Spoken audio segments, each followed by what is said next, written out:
right, you should know that every multifamily property is its own individual business, right? So when you are taking possession of it, you're going to form a LLC, a entity that is solely for the asset that you're going to control the entity with.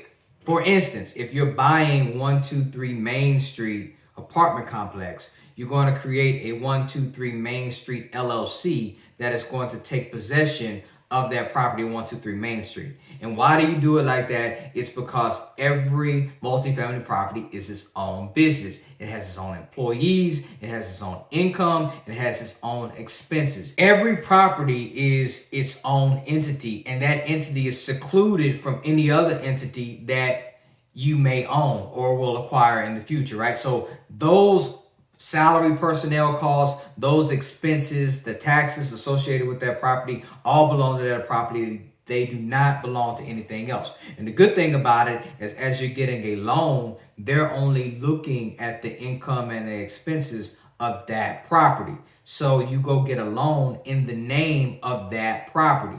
Again, I've said this before, but I want to say it right here. When you're getting loans on multifamily, they evaluate the property first and then you. So you're not going to go get a loan based off of your credit score or your income or what you have. You're going to get a loan based off of what the property has first. And then secondly, they look to see if you're a good person to own and operate that property. So just know when you're structuring your entities, you want to make sure that you have one entity for every apartment community that you buy, and that you separate them because they have their own income and expenses associated with it. So hopefully you find that clear. It helps you start to think through the way you want to structure your deals, structure your LLCs as you're spinning them up and getting ready to buy properties. What we do is we don't start an LLC until we get the property. We put the property under contract first, form an LLC for that property second. Make sure you do it the same way.